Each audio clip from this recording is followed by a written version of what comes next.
आज हम सीखेंगे समकोण त्रिभुज और पाइथागोरस गुण।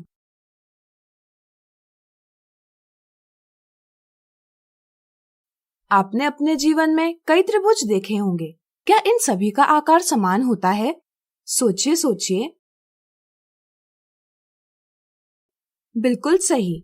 त्रिभुज भुजाओं के आधार पर एवं कोणों के आधार पर भिन्न होते हैं। जब हम बात करते हैं कोणों के आधार पर त्रिभुजों के वर्गीकरण की, तो हम त्रिभुजों के कोणों की समकोण से तुलना करते हैं। यदि त्रिभुज के सभी कोण समकोण से छोटे हो तो उसे हम न्यून कोण त्रिभुज यानी अक्यूट एंगल ट्रायंगल कहते हैं, और यदि त्रिभुज का कोई एक कोण समकोण से बड़ा हो तो उस कोण को हम अधिक कोण त्रिभुज यानी ऑब्ट्यूस एंगल ट्रायंगल कहते हैं। लेकिन अगर त्रिभुज का कोई एक कोण समकोण ही हो तो ऐसे त्रिभुज को हम एक समकोण त्रिभुज यानी राइट एंगल ट्रायंगल कहते हैं। जैसा कि आप देख सकते हैं, यहाँ कुछ त्रिभुज दर्शाए हैं। वीडियो रोककर ज्ञात कीजिए कि इनमें समकोण त्रिभुज कौन सी आकृतियों में है। जैसा कि आप देख सकते हैं, आकृति 2, 3, 5 और 8 में दर्शाए त्रिभुजों का एक कोण समकोण है, इसलिए ये समकोण त्रिभुज है। लेकिन अगर हम आकृति 1, 4, 6 और 7 की बात करें तो इनमें कोई भी कोण समकोण नहीं है, इसलिए इन्हें हम एक समकोण त्रिभुज नहीं कह सकते। बच्चों, समकोण त्रिभुज में भुजाओं को विशेष नाम दिए जाते हैं। समकोण त्रिभुज में समकोण की सम्मुख भुजा यानी opposite side of right angle को कर्ण यानी हाइपोटेन्यूज कहते हैं। समकोण त्रिभुज में कर्ण सबसे लंबी भुजा होती है।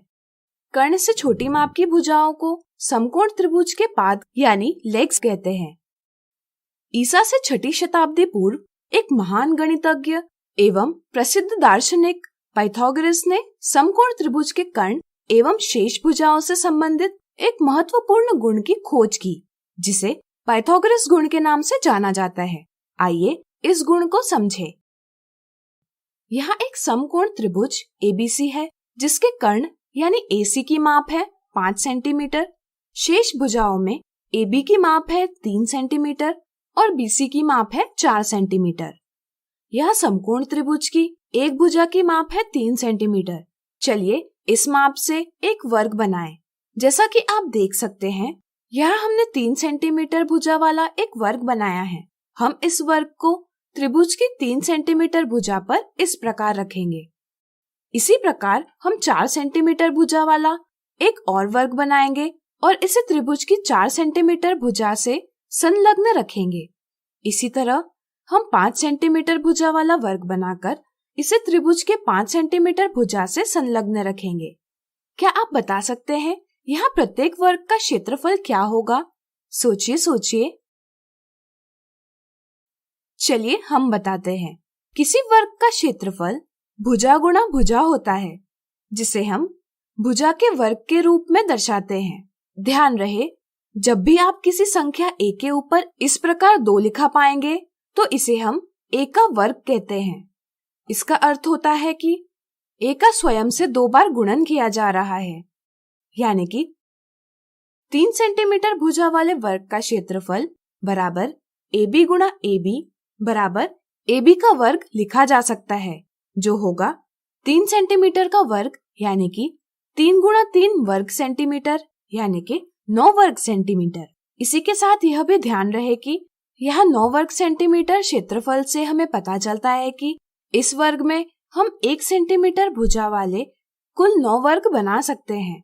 साधारणतः किसी आकृति में हम 1 सेंटीमीटर भुजा वाले कितने वर्ग बना सकते हैं, उसी को हम उस आकृति का क्षेत्रफल कहते हैं।